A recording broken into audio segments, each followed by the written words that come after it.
Du quai Branly, des nattes sur lesquelles étaient piégées des guêpes et des fourmis venimeuses, des insectes appliqués sur les corps d'individus pour les purifier.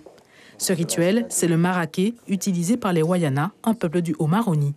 Elles piquent ou elles mordent les fourmis? Elles piquent. Elles piquent. Donc là, c'est le devant, là. Devant, oui. Une découverte pour ces chercheurs du Musée de l'Homme.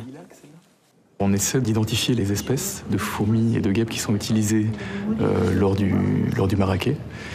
On n'a jamais eu vraiment de scientifiques, d'entomologistes et de Wayana ensemble pour décrire les espèces.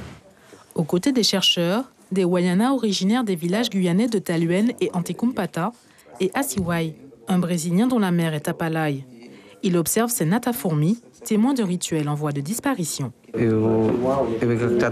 Depuis ma naissance, je n'ai jamais assisté à un maraquet. Je découvre les objets pour la première fois. Mon père a tenté de me montrer le rituel, mais nous ne sommes pas allés jusqu'au bout. Se réapproprier un savoir autochtone éparpillé dans les musées et le partager, c'est l'enjeu du projet Sawa lancé en 2016. Première satisfaction au bout de 2 ans de travail, la publication de manuels consacrés au rituel du maraquet, le premier livre en Wayana.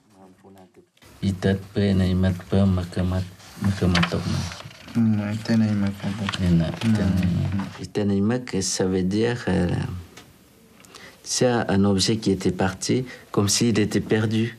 Et chez nous, on dit quelqu'un perdu dans la forêt, on va aller chercher, on essaye d'aller retrouver dans la forêt. Quand on le retrouve, on le ramène au village. Ça, c'était pareil. Autre phase du projet Sawa, la création d'un site internet en langue amérindienne, traduit en français, portugais et en anglais.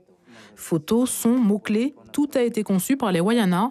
Ils ont même créé un vocabulaire adapté à l'informatique. Pour beaucoup de termes, ils ont réussi à trouver dans leur langue, ils ont pu adapter. Pour d'autres, ils ont utilisé la métaphore. Comme par exemple pour satellite, ils ont utilisé le nom d'une chenille qui brille.